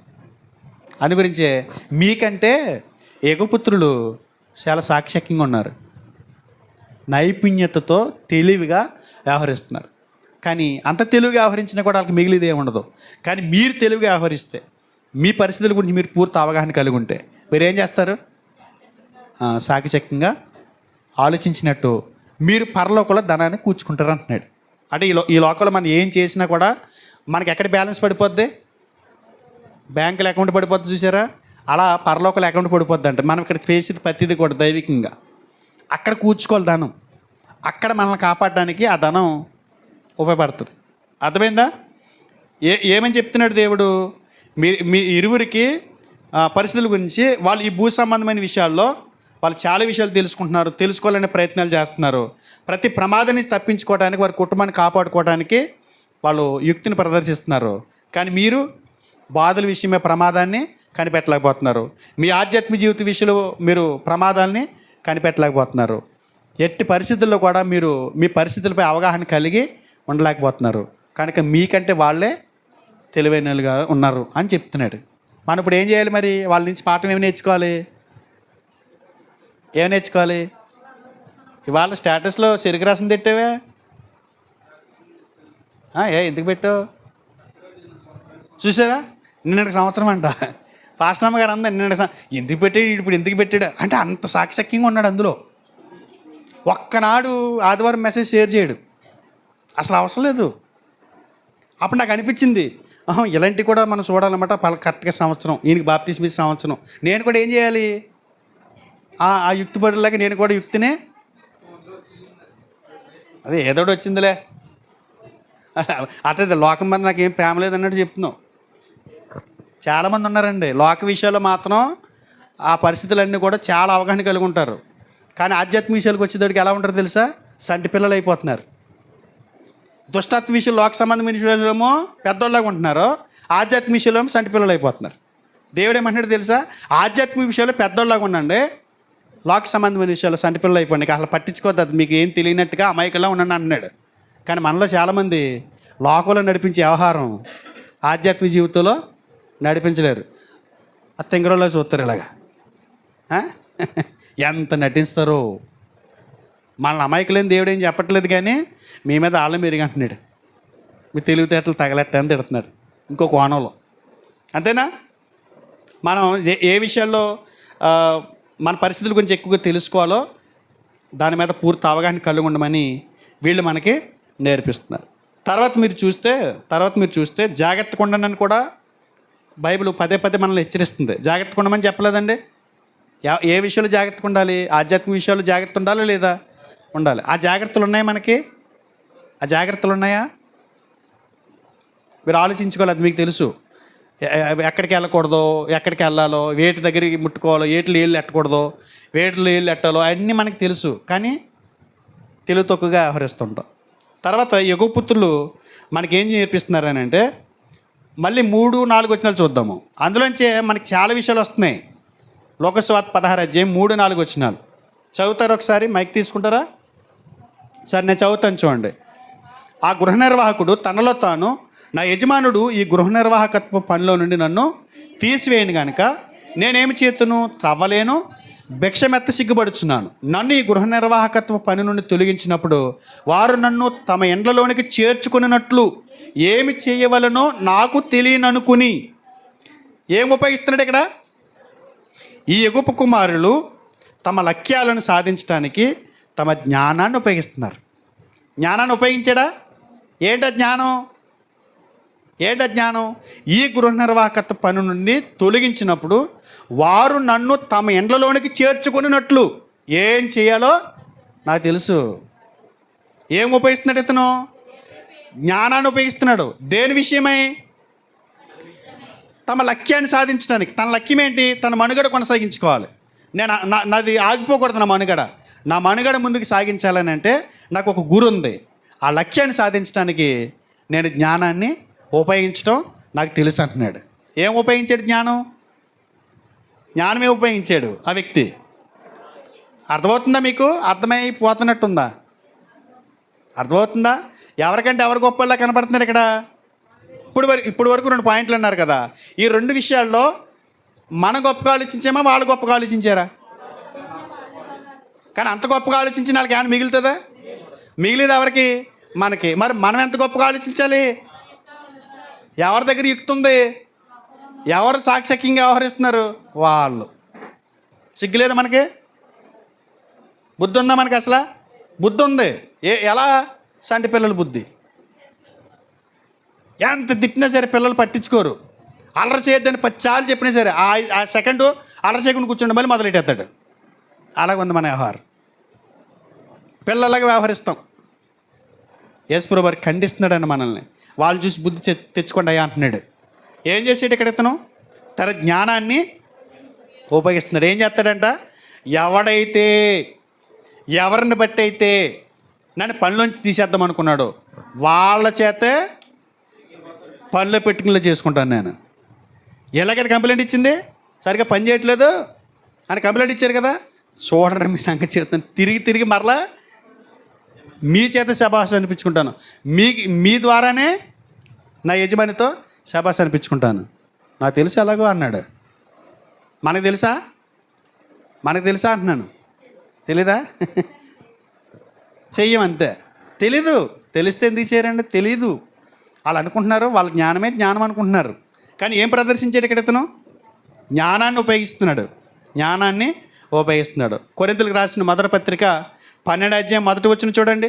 మరియు సహోదరులారా, ఆత్మ సంబంధమైన వరములను గూర్చి మీకు తెలియకుండుట నాకు ఇష్టం లేదు. ఇందాక భూ సంబంధమైనటువంటి ప్రమాదాల గురించి మీకు తెలియకుండుట నాకు ఇష్టం లేదు అన్నాడు. ఇప్పుడు ఏమంటున్నాడు? ఆత్మ సంబంధమైన విషయాల పట్ల అజ్ఞానంగా ఉండటం మాకు ఇష్టం లేదు. ఎందులో అజ్ఞానంగా ఉండొద్దు అంటున్నాడు? ఆత్మ సంబంధమైన విషయాల్లో మీరేం ప్రదర్శించాలి? జ్ఞానాన్ని ప్రదర్శించాలి. గృహ నిర్వాహకుడు ఏం ప్రదర్శించాడు? తన దగ్గర ఉన్నటువంటి ధనాన్ని చాలా తెలివిగా ఉపయోగించి తన భవిష్యత్తులో ప్రమాదం లేకుండా చూసుకోవడానికి ప్రయత్నం చేస్తున్నాడు. మరి అలాగే మనం ఏం చేయాలి? చాలా చురుగ్గా వ్యూహాత్మకంగా ఉండాలని మనల్ని మేల్కొలుపుతున్నాడు. వెలుగు కుమారులు ఏం చేయాలి? అతని దగ్గర ఉన్నటువంటి డబ్బుని మళ్ళీ ఏం చేశాడు? ఆ పనులు ఉన్నారు కదా ఇతని కింద పనిచేసేవాళ్ళు, వాళ్ళ దగ్గర ఇంత రాసుకో, రుణస్తుల దగ్గర ఇంత రాసేసుకోమని చెప్పాడు. అంటే ఉన్న డబ్బుని ఏం చేస్తున్నాడు? పంచుతున్నాడు. ఏ రకంగా ఎలా పెంచాలో అలా పంచుతున్నాడు. మనం కూడా ఎలా వ్యవహరించాలి? అజ్ఞానంగా ఉండకుండా జ్ఞానంతో మనం వ్యవహరించాలంట. వెలుగు కుమారులుగా మనం దేవుని రాజ్యాన్ని నిర్మించడానికి మనం కూడా ఏం ప్రదర్శించాలి? యుక్తిని ప్రదర్శించాలి. సాకసక్యంగా మన ఆత్మ జీవితాన్ని నడిపించుకోవాలి. కానీ చాలామంది పరిస్థితి ఎలా ఉందంటే అవగాహనలో పరిణితి చెందట్లా. ఎప్పటికీ అలాగే ఉంటున్నారు తప్ప ఈ అవగాహన కలగట్ల. అసలు ఇంతకాలమైంది మన క్రైస్తవులై, అసలు మన వల్ల సంఘానికి ఏం ఉపయోగం, మన వల్ల దేవుని రాజ్యానికి ఏంటి ఉపయోగం? వచ్చి వెళ్తామేనా, లేకపోతే మన సరౌండింగ్లో మన భక్తి సరిహద్దుల్లోనే మనం ఉన్నామా, లేకపోతే దేవుని రాజ్యానికి మనం ఏదైనా ఉపయోగపడుతున్నామా? దేవుని సంఘానికి మన వల్ల ఉపయోగం ఏంటి? ఇంతకాలం వచ్చాను, నా వల్ల ఏంటి సంఘానికి ఒరిగింది అని ఎప్పుడైనా జ్ఞానంతో ఆలోచించామా? జ్ఞానంతో ఆలోచించినటువంటి దాఖలాలు ఉన్నాయా? కానీ అతను ఏం చేస్తున్నాడు? డబ్బు ఎవరిది? డబ్బు ఎవరిది? యజమానుడిదేనా? యజమానుడిదేనా డబ్బు? ఎవరి దగ్గర ఉంది అది? కానీ గృహ నిర్వాహకుడి దగ్గర ఉన్నప్పుడు గృహ నిర్వాహకుడిది అవుతుంది తప్ప యజమానిది అవ్వదు. పనిలోంచి తీసేసిన తర్వాత డబ్బు అంతా ఎవరి దగ్గర ఉంది? అతని దగ్గర ఉన్న డబ్బు అతని దగ్గర ఉంటుంది, ఇతని దగ్గర ఉన్న డబ్బు ఇతని దగ్గర ఉంటుంది. డబ్బు ఎవరిది ఇప్పుడు చెప్పండి? యజమానిదా, గృహ నిర్వాహకుడిదా? గృహ నిర్వాహకుడిదే. ఎందుకంటే తన దగ్గర డబ్బు ఉండిపోయింది, కాజేసాడు, అతని దగ్గర డబ్బు ఉండిపోయింది. ఇప్పుడు మరలా వ్యవహారం నడిపించాలనంటే యజమాని డబ్బు ఇస్తాడా? ఇవ్వడు. ఇప్పుడు ఏం చేయాలి? తన దగ్గర ఉన్న డబ్బుతోనే వ్యవహారం నడిపించాలి. అదే చెప్తున్నాడు. అర్థమైంది అనుకుంటున్నాను మీకు. ఏం చేయాలి మనం? వారు తమ లక్ష్యాన్ని సాధించడానికి తమ జ్ఞానాన్ని వాళ్ళు ఉపయోగిస్తారు. కానీ మన దగ్గర ఏముందంటే గర్వం. ఏ గర్వం? జ్ఞానం అని చెప్తున్నాడు చూసారా? ఆ జ్ఞాన విషయం మన దగ్గర ఉన్నటువంటి గర్వం ఏంటంటే చెప్పాడు చూడండి పౌలు గారు. రోమాపత్రిక 11 అధ్యాయము 25వ వచనం చూడండి. సహోదరులారా, మీ దృష్టికి మీరే బుద్ధిమంతులని అనుకొనకుండునట్లు. చాలామంది మనం ఎలా ఉన్నాం? మన దృష్టికి మనమే బుద్ధిమంతులం అనుకుంటున్నాం. గర్వం అనే స్వీయ మోసాన్ని మనం నివారించుకోవాలి. మన దగ్గర మన జ్ఞానులమని, మనకంటే తెలివైనడు ఎవడు లేడని మనం ఆత్మీయ జీవితంలో ముందు కొనసాగుతుంటాం. కానీ ఈ యుగపు కుమారులు ఏం చేశారు? నేను తెలివైనని, నా ఎంత తెలివైనడు ఉండడు అని అనుకోలేదు అతను. నేను ఎలాగ వ్యవహరించాలో నాకు తెలుసు అన్నాడు. నా జ్ఞానాన్ని నేను ఎలా ఉపయోగించాలో నాకు తెలుసు అన్నాడు. అంతే తప్ప కుయుక్తిని అతను వాడింది కుయుక్తి కాదు, యుక్తిని వాడాడు. మనం ఏం వాడుతున్నాం? మన దృష్టికి మనమే గొప్పోళ్ళం. అసలు ఏమీ నీకు ఏ సంబంధం లేకపోయినా, దీనికి సంబంధించి ఏ అభివృద్ధికి సంబంధించి నీ చేతిలో లేకపోయినా కూడా నువ్వేమనుకుంటావు? నేను బుద్ధిమంది. ఇంత తిన్న తర్వాత మీరు ఏమనుకుంటున్నారు తెలుసా? ఆయన అలా చెప్తాడు, మనకు తెలియదా ఏంటి అన్నీ? అంటే నీ దృష్టికి నువ్వేమనుకుంటున్నావు? జ్ఞాన్ని అనుకుంటున్నావు, బుద్ధిమంతుని అనుకుంటున్నావు. అందుకే ఖండించాడు చూడండి. సామెత్ర గ్రంథంలో సొలొమోను గారు మహాజ్ఞాని ఖండించాడు. 26:12 చూడండి. తన దృష్టికి తాను జ్ఞాన్ని అనుకున్న వాడిని చూచితివా అంటాడు. వాడిని గుణపరచుట కంటే మూర్ఖుని గుణపరచుట సులువంట. తన దృష్టికి తానే జ్ఞానం అనుకున్నవన్నీ ఏం చేయలేమంట? మనం గుణపరచలేమంట. అర్థమవుతుందా మీకు? యుగపు పుత్రులు ఏం చూపించారు? వాళ్ళు జ్ఞానాన్ని ఉపయోగించారు వారి పరిస్థితుల్లో. మనం కూడా ఏం ఉపయోగించాలి? జ్ఞానాన్ని ఉపయోగించాలి తప్ప మా మట్టుకు మేము బుద్ధిమంతులం, నా మట్టుకు నేను జ్ఞానిని అని అనుకుంటే మాత్రం మనం ఏమవుతాం? మోసపోతాం. అది స్వీయ మోసం అంటారు. మనల్ని మనం మోసం చేసుకోవటం. ఎవడో వచ్చి మనల్ని మోసం చేయటం కాదు, మనల్ని మనమే మోసం చేసుకోవటం. ఈ భూమి మీద ఎవడో మనల్ని మోసం చేయడు, కానీ మనల్ని మనమే ఎక్కువగా మోసం చేసుకుంటూ ఉంటాం. ఎవడైనా మోసం చేయాలనుకుంటే వాడి మోసానికి మనం దొరకం, కానీ ఎవరి మోసానికి దొరికేస్తాం? మన మోసానికి మనమే. నేను అడుగుతున్నాను ఒక మాట, ఈ భూమి మీద ఎవరైనా మిమ్మల్ని మోసం చేశారా? మిమ్మల్ని మీరు మోసం చేసుకుంటున్నారా? ఎవరి లిస్ట్ ఎక్కువ ఉంటుంది తెలుసా? మన లిస్టే ఎక్కువ ఉంటుంది. మనకంటే ఎక్కువగా బాగా ఎవడు మోసం చేయలేడు మనల్ని. చాలా తెలుగుగా మోసం చేసుకుంటాం. ప్రార్థనకు రాలేదేంటి అన్నాం అనుకో, అక్కడ తెలివితేటలు వాడేస్తాం.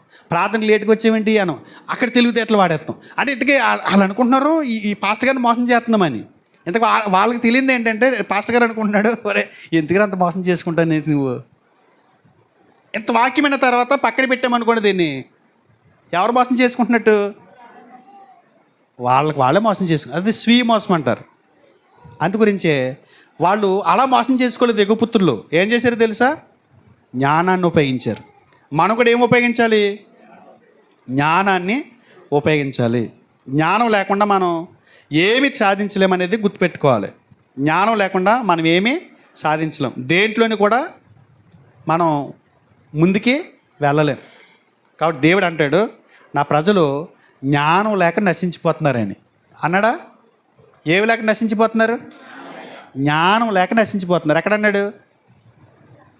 హోషే గ్రంథం 4:6 చూడండి, చదువుతారు ఒకసారి. హోషే గ్రంథము 4:6. నా జనులు జ్ఞానం లేని వారై నశించుచున్నారు. ఏమి లేక నశించిపోతున్నారట? జ్ఞానం లేని వారై. జ్ఞానం లేకపోతే ఎలా నశించిపోతారు? అదే ఎలా నశించిపోతారు? పైన చెప్పాడు. పైన లిస్ట్ ఉంటుంది చూడండి, 1 నుంచి 5 వరకు పెద్ద లిస్ట్ ఉంటుంది, భారీ లిస్టు. ఇవాళ చాలా దేశాలు నాశనం అయిపోతుందంటే కారణం ఏంటనుకుంటున్నారు? దేవునికి వచ్చిన జ్ఞానం వాళ్ళకి లేక. నా జనులు జ్ఞానం లేక నశించిపోతున్నారు. పైన అన్నీ కూడా ఎందుకు జరిగినాయి అంటే దేవునికి వచ్చినటువంటి జ్ఞానం లేక. అలాంటి ఆకృత్యాలు జరిగినాయి దేశంలో, ప్రపంచంలో. అలాంటి భయంకరమైన పరిస్థితులు మనం చూస్తున్నాం. ఎందుని బట్టి అంటే జ్ఞానం లేక తన ప్రజలు నశించిపోతున్నారని బైబిల్ స్టేట్మెంట్ ఇస్తుంది. దేవుని ప్రజలు ఎలా మోసపోతున్నారో బైబిల్ స్టేట్మెంట్ ఇస్తుంది. ఈ యుగపుత్రుల దగ్గర ఉన్నటువంటి జ్ఞానం మన దగ్గర లేకపోవటం చింతించాల్సినటువంటి విషయం. వాళ్ళకి మనకి డిఫరెంట్ ఏంటి? 3 విషయాలు చెప్పాను. 1, వాళ్ళ మనుగడ కోసం కట్టుబడి ఉన్నారు. 2,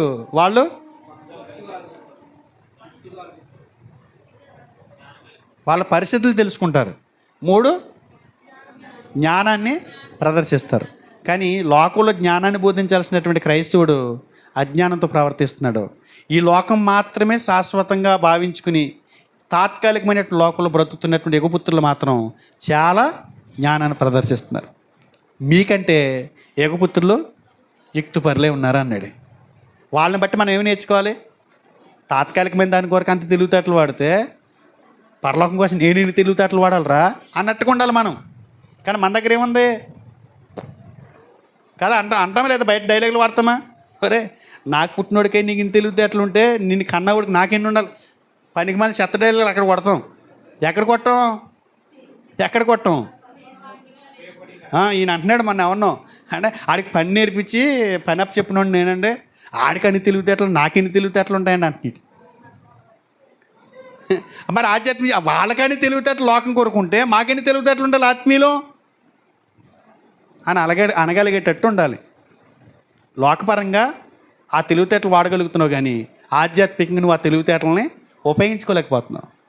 ఆత్మీయ విషయాల పట్ల నువ్వు జ్ఞానాన్ని ప్రదర్శించలేకపోతున్నావు. అజ్ఞానిలాగా, తెలివి తక్కువలాగా ప్రవర్తిస్తున్నావు. మన మట్టుకు మనం జ్ఞానవంతులు అనుకుని స్వీయ మోసానికి లొంగిపోతున్నాం మనం. అందుకే వారిని చూసి మీరు ఏమి నేర్చుకోవాలంటున్నాడు? ఈ విషయాలన్నీ నేర్చుకోండి. వారి తెలివితేటలు చూడండి, మీ తెలివితేటలు చూడండి. సంతకెళ్ళినట్టున్నాయి మీ తెలివితేటలు. పనికిరాని దానికోసం అన్ని తెలివితేటలు వాడుకోడు ముందు. తర్వాత 4 చూడండి, లోకస్వార్త 16:4. లోకస్వార్త 16:4. నేను మళ్ళీ అడుగుతాను మొదటి నుంచి. నాకు ఇష్టమైన వాళ్ళు అడుగుతాను, ఎవరు విన్నారో లేదో నాకు అనుమానం వచ్చిన వాళ్ళు అడుగుతాను పాయింట్లు. ఏమండి? నన్ను ఈ గృహ నిర్వాహకత్వ పని నుండి తొలగించినప్పుడు వారు తమ ఎండ్లలో నుంచి నన్ను చేర్చుకున్నట్లు ఏమి చేయవలనో నాకు తెలియననుకుని దేని మీద దృష్టి పెట్టాడు తెలుసా? లక్ష్యం, పని ఏదైతే ఉందో దాని మీద దృష్టి పెట్టాడా? యోగపు కుమారులు తమ లక్ష్యం మీద దృష్టి పెడతారు. అవి భౌతిక ప్రపంచంలో మనుగడ గురించి అయితే, మన ఆధ్యాత్మిక రంగంలో ప్రాణాలతో బయటపడడానికి. దేంతో బయటపడాలి మనం? వాళ్ళు మనుగడ కొరకే వాళ్ళు చేస్తున్నారు, దృష్టి టార్గెట్ పెట్టుకుంటున్నారు. మన టార్గెట్ ఏంటి? మన టార్గెట్ రెండో మరణం రాకుండా ఆపుకోవాలంటే ఏం చేయాలి? వాడాలి. ఏంటి ఆ తెలివితేటలో? రెండో మరణం రాకుండా మనం ఏం చేయాలి? దృష్టి పెట్టుకోవాలి. 9వ చూడండి, 9వ. అన్యాయపు సిరి వలన మీకు స్నేహితులను సంపాదించుకునడి, ఎందుకనగా ఆ సిరి మిమ్మల్ని వదిలిపోవునప్పుడు వారి నిత్యమైన నివాసములలో మిమ్మను చేర్చుకుందురని చెప్పుచున్నాను. రెండో మరణం నుంచి తప్పించేదేంటో తెలుసా? మన గురి. నరకానికి వెళ్ళకుండా ఆపేది ఎవరో తెలుసా? స్నేహితులు సంపాదించుకున్నాం కదా, ఏమిచ్చి? అన్యాయపు సిరి. అన్యాయపు సిరి అంటే అక్రమంగా సంపాదించిందేనా? అన్యాయపు సిరి అంటే ఏంటి? అలా వచ్చినట్టు వచ్చి వెళ్ళిపోయింది అనుకోండి, ఏమంటాం మనం? అంత అన్యాయం ఏంటారు బాబా, ఇచ్చినట్టు ఇచ్చి అంత లాగేసుకున్నావా అంటారు. చూసారా?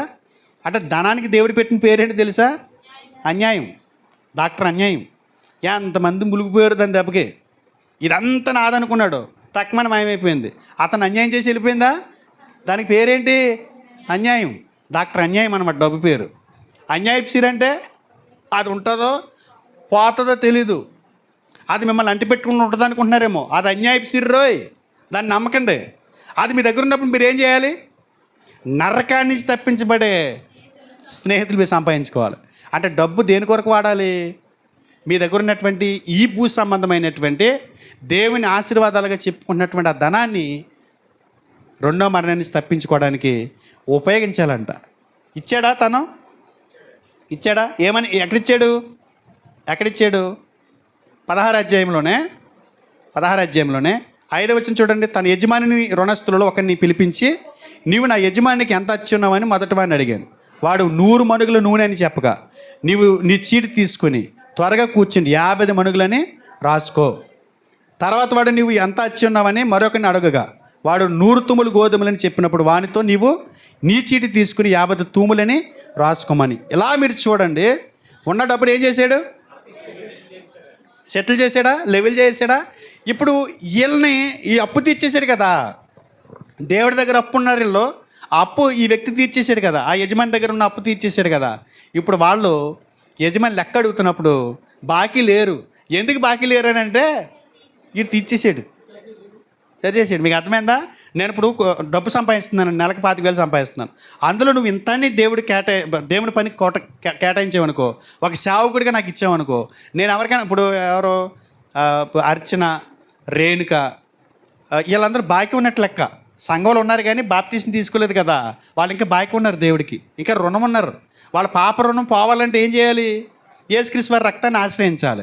యేసుక్రీస్తు వారి రక్తాన్ని ఆశ్రయించి బాప్తీసం తీసుకోవాలి. వాళ్ళని దేవుని దగ్గరికి నడిపించాలని అంటే సువార్త జరగాలి, సువార్త చెప్పాలి. సువార్త చెప్పాలంటే వాక్యం అందించాలి. వాక్యం అందించాలంటే సేవకుడు కావాలి. సేవకుడు రావాలంటే స్టేజ్ వేయాలి, మైకులు అమర్చాలి, సౌండ్ బాక్సులు పెట్టాలి, టెంట్లు వేయాలి, లైటింగ్ పెట్టాలి. బోలంత డబ్బుకు వచ్చేవద్ది. ఈ డబ్బులు ఎవరు ఇవ్వాలి? ఎవరైతే అన్యాయపు సిరు ఉంటుంది చూసారో, వదిలి వెళ్ళిపోయే సిరు ఉంటుంది చూసారా, వాళ్ళు డబ్బులు మూట కట్టుకుంటాం అనేసి వాడితే వాళ్ళిద్దరు రక్షణ పొందారనుకోండి. వాళ్ళిద్దరు నాకు నిలబెట్టి నువ్వు ఎలా రక్షణ పొందావని అంటే, పలానా స్టీఫెన్ పాల్ గారు వాక్యం చెప్తే నేను రక్షణ పొందానని చెప్తారు. స్టీఫెన్ పాల్ని పిలుస్తాడు, నువ్వు ఎలా వాక్యం చెప్పగలవు అక్కడ అని అంటే, సౌండ్ బాక్స్లో ఆయన ఎవరు ఇచ్చారండి? పలానా వాళ్ళు డబ్బులు ఇచ్చారండి, పలానా ఆయన డబ్బు ఇచ్చారండి. అప్పుడు మీరు తప్పించి పడతారు. అక్కడ నరకాన్ని తప్పించేది ఏది? అన్యాయపు సిరి. ఇక్కడ అర్థమైందా? తెలివితేటలు వాడాడా? దేని కొరకు వాడాడు? వాళ్ళు భౌతిక సంబంధమైనటువంటి మనుగడ గురించి వారి లక్ష్యం మీద దృష్టి పెడితే, మన ఆధ్యాత్మిక రంగంలో ప్రాణాలతో బయటపడడానికి మనం దృష్టి పెట్టాలి.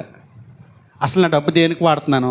అసలు నా డబ్బు సంపాదించుకున్నాం, మూటలు కట్టుకున్నాం, అసలు ఏదైనా ఒక రూపాయి నేను వాడానా? దేవుడు అడుగుతున్నాడు, నీ గృహ నిర్వాహకత్వం లెక్క చెప్పు. నీకు నేను ఇచ్చినటువంటి ఆశీర్వాదం అని చెప్పుకున్నావు చూసావా, దాన్ని దేనికి ఎంత ఖర్చు పెట్టో చెప్పు. ఆత్మలు రక్షించడానికి ఎంత ఖర్చు పెట్టో, సంఘ క్షేమాభివృద్ధి కొరకు నువ్వు ఎంత ఖర్చు పెట్టో, సేవకుని పోషణ కొరకు నువ్వు ఎంత ఖర్చు పెట్టావు, నాకు లెక్క చెప్పని అడిగితే నువ్వు కూడా ఏం చేయాలి? ఈ యుగపుత్రులాగే తెలివితేటలు వాడాలి. తెలివితేటలు వాడు ఏం చేయాలి? ఏమీ లేవని చెప్పాలి. అస్సలు అబ్బా ఇది వాడతాం. స్నేహితుల దగ్గర, ఆత్మీయుల దగ్గర, సంఘం దగ్గర యుక్తి ప్రదర్శిస్తాం, కానీ ఆత్మీయ విషయాలు మాత్రం చేయలేకపోతున్నాం. కానీ అతను, ఆయన దృష్టి ఏంటి తెలుసా? నేను మనుగడ సాగించాలని అంటే దాచుకున్న డబ్బు బయటకు తీయాలనుకున్నాడు. అలాగే శాశ్వత మనుగడ మనం కాపాడుకోవడానికి మనం కూడా ఏం చేయాలి? బయటకు తీయాలి. కానీ మన గురేంటి? మారిపోయింది. మన గురి ఎందుకు మారిపోయింది? ఒకసారి చూడండి, మార్కు సువార్త 4వ అధ్యాయము 18-19 చూడండి.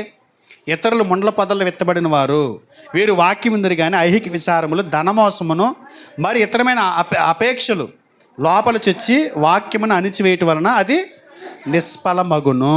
కొంతమందిని లోకం ఏం చేస్తుంది? ఈ ధనాశ ఏం చేస్తుంది? పరధ్యానంలో పడేస్తుంది. నువ్వేం చేయాలి? యుగ కుమారుల వలె మీ లక్ష్యం పైన దృష్టి పెట్టాలి. లక్ష్యం పైన దృష్టి పెట్టకుండా ఈ లోక సంబంధమని ఏం చేస్తుంది? నిన్ను అణిచేస్తున్నాయి. ధనమోసం నిన్ను ఏం చేస్తుంది? నొక్కు పెట్టేస్తుంది. వాక్యం ఫలించట్లా. ఏం చెప్తున్నాడు దేవుడు? వాళ్ళు గొప్ప వాళ్ళు అంటున్నాడా? మనం వాళ్ళు తెలివైన వాళ్ళు అంటున్నాడా? మనం తెలివైన వాళ్ళు అంటున్నాడా?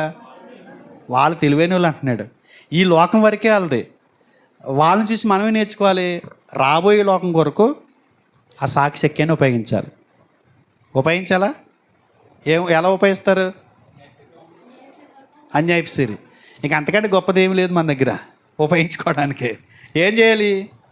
మీరు కిందకి ఇంటికి వెళ్ళిన తర్వాత కింద విషయాలు చదవండి. 9 నుంచి 12 వరకు అక్కడ మనకు కనపడతాయి. భౌతిక విషయాల్లో విశ్వసనీయతని ఆ వ్యక్తులు ప్రదర్శించినట్టు మనకు కనపడుతుంది. భౌతిక సంబంధమైన ఆశీర్వాదాలని నమ్మకమైనటువంటి గృహ నిర్వాహకులుగా ఆ వ్యక్తి ఉన్నట్టుగా సంఘ సభ్యులు కూడా ఉండాలి. వెలుగు కుమారులు కూడా ఉండాలి. భూ సంబంధమైనటువంటి ధనాన్ని దేవుని ఆశీర్వాదాలుగా, భౌతిక ఆశీర్వాదాలు చెప్పుకుంటున్నాం చూసారా, వాటిని దేవుని పని కొరకు వాడాలి. అదే చెప్తున్నాడు. తాత్కాలిక సంపదను దేనికి వాడాలి? ఆత్మీయ విషయాల కొరకు వాడాలి. ఆధ్యాత్మిక ఆశీర్వాదాలని నమ్మకమైనటువంటి గృహ నిర్వాహకులుగా, భౌతిక సంబంధమైన ఆశీర్వాదాలని నమ్మకమైనటువంటి గృహ నిర్వాహకులుగా ఉండి మనం రక్షించబడాలి. ఇది దేవుడు చెప్తున్నాడు. ఆ విషయాల్లో మనం ఏమైపోయామో బలహీనపడిపోయాం. చాలా విషయాలు ఉండిపోయినాయి మనకి. కిందకి చదివితే చాలా విషయాలు మనకు కనపడతాయి. దైవిక ప్రాధాన్యతల్ని మనం పాటించాలి. భౌతిక సంబంధమైన ఆశీర్వాదాలను మంచి చేయడం కొరకు ఉపయోగించాలి. శాశ్వత సంపాదనలు కూడబెట్టుకోవడానికి ఈ లోక సంబంధమైనటువంటి ధనాన్ని ఉపయోగించాలని మనకు అర్థమవుతుంది. తక్కువలో నమ్మకం ఉన్నవాడు ఎక్కువలో నమ్మకం ఉంటాడని ఏముంది అన్నాడు. తక్కువలో నమ్మకం ఉంటే ఎక్కువలో నమ్మకంగా ఏముంటాడని అడిగారు. మరి తక్కువలో నమ్మకం ఉండటం ఏంటి? నేను మీకు ఇచ్చింది అంటే తక్కువ అంటే ఏది? ఈ భూమి మీద ఉన్నటువంటి సంపదలన్నీ కూడా పరలోక సంపదల ముందు చిన్నయేనా? తక్కువే. పర సంబంధమైన ఆశీర్వాదాలు మీకు కావాలని అంటే, పరలోకమే మీకు కావాలంటే ఈ భూ సంబంధమైనటువంటి తక్కువలో మీరు ఎలా ఉండాలి? నమ్మకంగా ఉండాలి. ఇందులో నమ్మకంగా లేనివాడు పరలోకంలోకి వచ్చిన తర్వాత ఎలా ఉంటుందో పరిస్థితి. కాబట్టి పరలోకంలో మీరు దేవుని చెంత ఆ ధనాన్ని పెట్టుకుని ఉండాలి అంటే భూమి మీదే ఏం చేయాలి? సాక్షిశక్తిని ఉపయోగించి మీ ఆత్మీయ జీవితాన్ని ముందుకు నడిపించాలి. కాబట్టి ఈ విషయమే మన ధనాపేక్షలుగా ఉండకుండా, మొదటి ప్రేమను విడిచిపెట్టకుండా, మన విశ్వాసంలో నులివెచ్చగా ఉండకుండా ప్రభు పనిలో సమృద్ధిగా ముందుకి వెళ్ళిపోవాలి. ఇప్పుడు వారు మనకు నేర్పిస్తున్న పాఠాలు ఏంటంటే ఒక్కొక్కటిగా చెప్పండి. ఎన్ని విషయాలు చెప్పాను మీకు? ఎన్ని విషయాలు చెప్పాను? ఒకటి భావాన్ని చెప్తుంది. మొదటి పాయింట్, ఈ లోక సంబంధమైన యుగపుత్రులు చూపించిన సాక్షిశక్యంలో మొదటిది ఏంటి? ఈ భూ సంబంధమైన మనుగడ కోసం వాళ్ళు పట్టుదల కలిగి ఉన్నారు. మరి క్రైస్తవులు పర సంబంధమైన విషయాల మనుగడ కొరకు పట్టుదలతో ఉండాలి. వెంకటలక్ష్మి రెండో పాయింట్ తల ఒప్పుదలే కాదు. రెండో పాయింట్ ఏంటని, ఈ భూ సంబంధమైన విషయాల్లో వాళ్ళ ప్రమాదాలు పడకుండా వారి కుటుంబాన్ని సాక్షిసక్యంగా నడిపించుకోవడానికి వాళ్ళ పరిసరాల గురించి అవగాహన కలిగి ఉన్నారు. అలాగే ఆత్మీయ విషయాల్లో అదే యుక్తి. నేను చెప్పేది అదే యుక్తి. ఏ పరిస్థితులపై? అబద్ధ బోధలు, ఆత్మ సంబంధమైన విషయాలు, మనల్ని మనం స్వీయంగా మోసం చేసుకునే విషయాలు, వీటన్నిటి విషయాల్లో మనం జాగ్రత్త కలిగి ఉండాలి. ఈయన చెప్తారు అయ్యగారు మూడో పాయింట్ మరలా అయ్యగారు చెప్తారు. అది చెప్పానా? ఫస్ట్ భావాన్ని ఏం చెప్పిందంటే ఈ యుగపుత్రులు ఈ మనుగడ కోసం పట్టుదల కలిగి ఉంటారని చెప్పి. వెంకటలక్ష్మి ఏం చెప్పిందంటే ఈ భూమి మీద వాళ్ళు ప్రమాదం నుంచి తప్పించుకోవడానికి వాళ్ళ పరిసరాలు అవగాహన కలిగి ఉంటారు. అలాగే ఆత్మీయ విషయాల్లో కూడా ప్రమాదాల నుంచి తప్పించుకోవడానికి మనం కూడా తెలుగు ముందుకెళ్ళాలని చెప్పింది. మూడో పాయింట్ అంటున్నాను. ఏదో 100 ఏళ్ళ క్రితం చెప్పింది గుర్తు చేసుకుంటున్నట్టు. జ్ఞానం. ఏం ప్రదర్శించాలి? జ్ఞానం. కానీ సంఘం ఎలా ఉంటున్నారు? అజ్ఞానంతో ఉంటున్నారు. సంఘంలో అజ్ఞానం పెరిగిపోయింది, జ్ఞానం లేదు. తర్వాత శాలేమి గారు ఆఖరి పాయింట్ అండి. మీ పార్ట్నర్ని అడగమంటారా? మీరు చెప్పండి. వాళ్ళ లక్ష్యం ఏంటంటే ఒక గురి ఉంటుంది వాళ్ళకి. ఆ గురి ఏంటి? భూ సంబంధమైనటువంటి ప్రమాదాల నుంచి తప్పించుకోవడానికి, మరణాన్ని తప్పించుకోవడానికి అతను, అలాగే రాబోతున్న భయంకరమైనటువంటి మరణాన్ని తప్పించుకోవడానికి, ఆ రెండో మరణాన్ని తప్పించుకోవడానికి మనం ఈ గురి కలిగి ఉండాలి. ఓకే, ఏం చేయాలి? ఈ లోక సంబంధమైనటువంటి వ్యక్తులు ఎంత సాక్ష్యాన్ని చూపించారో ఆత్మీయులైనటువంటి వారు వెలుగు సంబంధాలు కూడా దాని నుంచి పాఠాలు నేర్చుకుని మనం నడవలసిన రీతిలో మనం చూపించవలసిన వివేకాన్ని, యుక్తిని మనం కొనసాగిస్తూ ముందుకు వెళ్ళిపోవాలంట. ఇది వాళ్ళకి మనకి డిఫరెంట్. వారి నుంచి నేర్చుకున్నది ఇది. అర్థం చేసుకుంటారు అనుకుంటున్నాను. ఆలోచించండి, మరొకసారి యూట్యూబ్లో పెట్టినప్పుడు వినండి, లైక్ చేయండి, కామెంట్ కూడా చేయండి. కామెంట్ చేయట్లేదు, లైక్ చేయట్లేదు, వీడియో ముందుకు వెళ్తలేదు, ఈ జ్ఞానం ఇక్కడ ఆగిపోయింది అనుకోండి, దానివల్ల ప్రయోజనం ఏంటి? ఇది కూడా ఎందులోకి వస్తుంది? సాక్షిలోకి వస్తుంది. నీవు అలా రక్షించబడ్డవరా అంటే యూట్యూబ్లో వాక్యం అన్నానండి, స్టీఫెన్ పాల్ గారు అంటే పాల్గొ ఎవరు పెట్టారు నీకు? పలానా భవాని ఎట్టిందండి, పలానా యేసురాజు ఎట్టాడండి. అవునా? అయితే యేసురాజులది ఎవరు పెట్టారు? నీకు ఎవరు పెట్టారు? మా పాస్టర్ గారు పెట్టారంటే నేను వాక్యం వాళ్ళు కూడా వినాలని ఆశతోటి పెట్టానండి అని అన్నాడు. అయితే నువ్వు ఈ అమ్మాయి రక్షించబడింది నువ్వు పంపించిన వాక్యాన్ని బట్టి నువ్వు సేఫ్ అంట. పట్టించుకోలేదనుకో, షేర్ చేయలేదనుకో, ఆ వాక్యం కూడా అందలేదనుకో, కనీసం ఎక్కడ దుక్కుని ఒక రాడు, ఇదివరకు చిన్నప్పుడు రాళ్ళు ఇచ్చుకుని మామిడికాయలు కొట్టేవాళ్ళు, ఒకే మామిడికాయ గురి చేసి కొట్టేవాళ్ళు.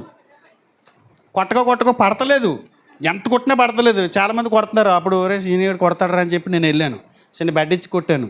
ఇంతకీ దానికి తగలేదు, ఇంత కాయలు పడ్డాయి, ఎక్కడో కొమ్మ పక్కన ఉన్నాయి. అవి ఎవరికీ కనపడతలేదు, ఇంత అయిపోయి ఉన్నాయి. ఆ మామిడికాయలు కోసినోడికి కూడా కనపడలేదు, చెట్టు ఎక్కి కోసినోడికి అవి పక్కన ఉండిపోయి ఎదిగిపోయినాయి. ఇలా చిన్నకాయని కొడుతున్నారు. ఆ కొమ్మ చాటు ఉన్నటువంటి 2 కాయలు పెద్ద కాయలు పడిపోయినాయి, చిన్నగా తగిలింది అంతే. అలాగే షేర్ చేయండి. ఎవడో ఒక పెద్ద పెద్ద మామిడి పళ్ళు అంటూ పడతాడు, ఆడే మిమ్మల్ని కాపాడతాడు అక్కడ నిత్యలోకంలో. ఆ స్నేహితుడే మిమ్మల్ని కాపాడతాడు. స్నేహితులు సంపాదించుకోమన్నాడు కదా అన్యాయపు సిరి వలన. డబ్బు ఉపయోగించగా కనీసం ఈ వీడియోలు కూడా షేర్ చేయక ఎలా కాపాడుకుంటారు మీరు మీ ఆత్మల్ని? ఆలోచిస్తారు అనుకుంటున్నాను. మనసుని పెట్టండి, ఆత్మీయంగా బలపడండి. ప్రార్థన చేసుకుందాం.